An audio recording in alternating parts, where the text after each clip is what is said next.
Yo, what's going on, guys? Welcome back to another video. It is TNL. Thank you for stopping by.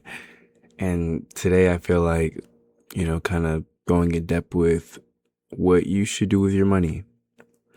And, this isn't financial advice. I guess it kind of is, but it's not. Obviously do whatever you think you should do with your money. And, you can take maybe some things from this video that you may not hear somewhere else. And that's just kind of what it is. But do you kind of ever notice how nobody really sits you down and kind of explains money to you? People can kind of try to give you their 2 cents, what they think, but nobody really has a direct answer for this. Nobody really directly knows how do I, how do I really work out this whole money thing? What's the best way to use my money? What's the best way to spend my money? They'll tell you to make more money, get a good job, kind of just grind, work hard. But nobody really says what to do after you get that paycheck. Maybe they'll tell you, invest, or they'll tell you you should buy a home. They'll tell you a lot of things, a lot of different things. And a lot of these things are good. A lot of these things aren't the worst thing to do when you get your money. But, you know, I think most people just kind of react. They spend when they feel good. They save when they feel scared. They invest whenever they feel like they can get a great return on their investment. And the emotional cycle that, quietly just shapes their future is that.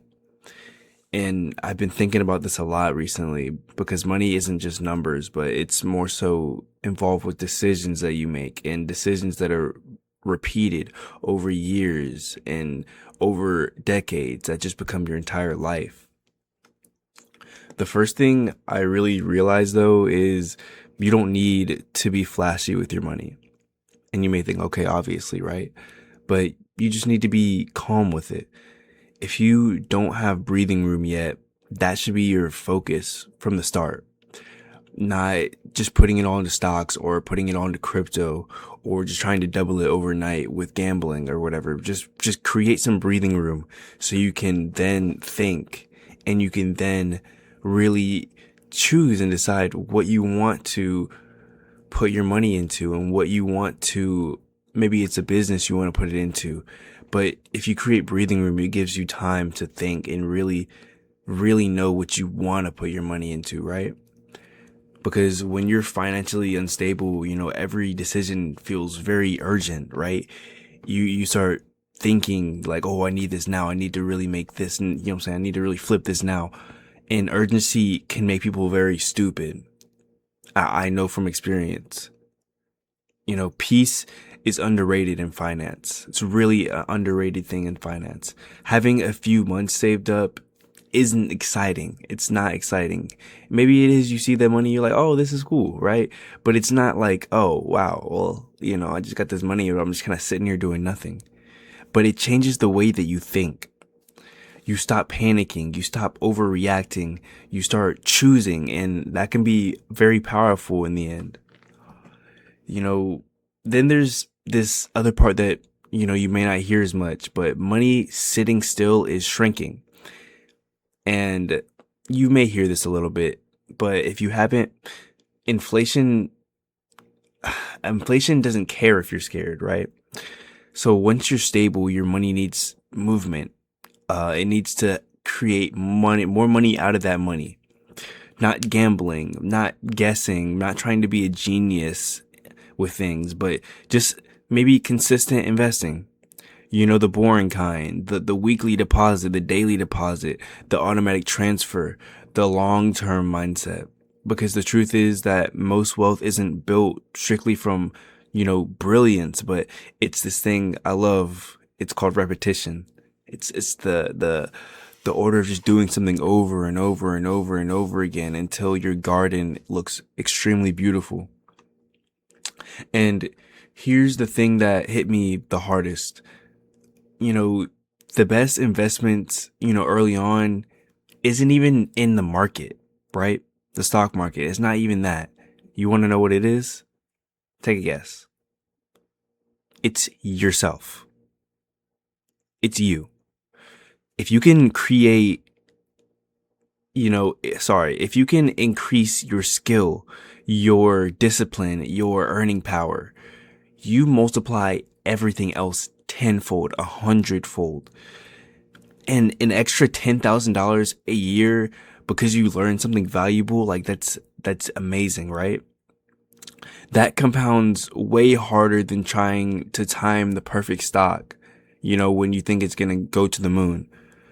But money follows value. So if you find something that you can build value upon and build value for other people, that is a genius thing that can really make your money multiply to levels that you probably would have never thought before.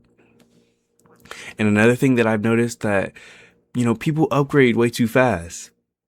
They get a raise, they immediately increase their rent, or start living somewhere, in a more higher level capacity, right? Like a better home or whatever, or better apartment. They get a better car. They really fluctuate their lifestyle and they feel quote unquote successful for, the time being, right? But their net worth, it doesn't move. The freedom doesn't move. Nothing actually changes. They only are striving for that materialistic. They want to look the part, right? But are they richer? They want to look richer, but are they richer?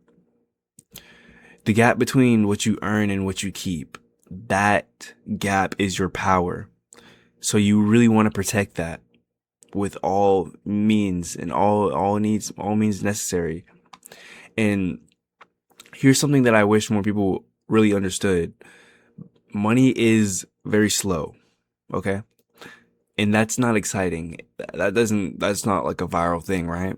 Money is just slow. But it's true, right? If you're measuring progress every month, you might feel disappointed. But if you zoom out, maybe 5 years, maybe 10 years, that's when it looks way more impressive because you've really had the time to build upon what you wanted to grow and what you wanted to strive for. And that's when it looks a lot more impressive because you're compounding over those years, just rewards your patience for you to just hold it down and maybe keep investing or maybe keep grinding throughout that time.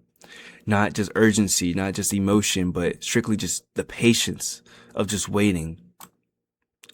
And at the end of it all, money should just buy you options, not attention, but options.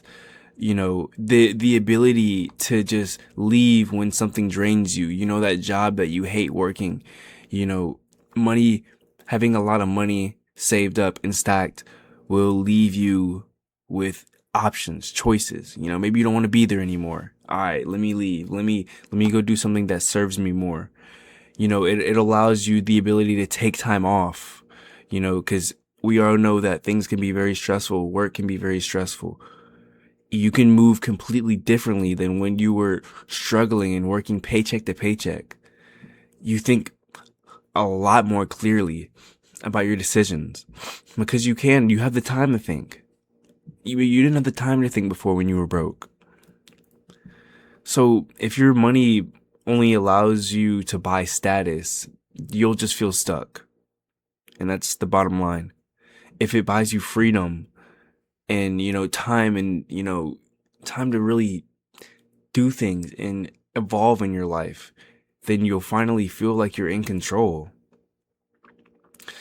I'm not saying this as someone who has it all figured out because I'm still working every single day to become more free and more free. I'm just saying it because I've seen how easy it is to drift off into space and to get lost in the cycle of, not knowing what to do with my money. But to make emotional decisions, to chase quick wins, to think that you'll get serious later on in your life, later gets very expensive. Later gets very expensive. So your small discipline today will become huge relief later on in your life, and you'll thank yourself. You'll pat yourself on the back for the choices that you made today. So if you're wondering what you should do with your money, you should be boring. You should be boring. You should be steady. You should be patient, importantly.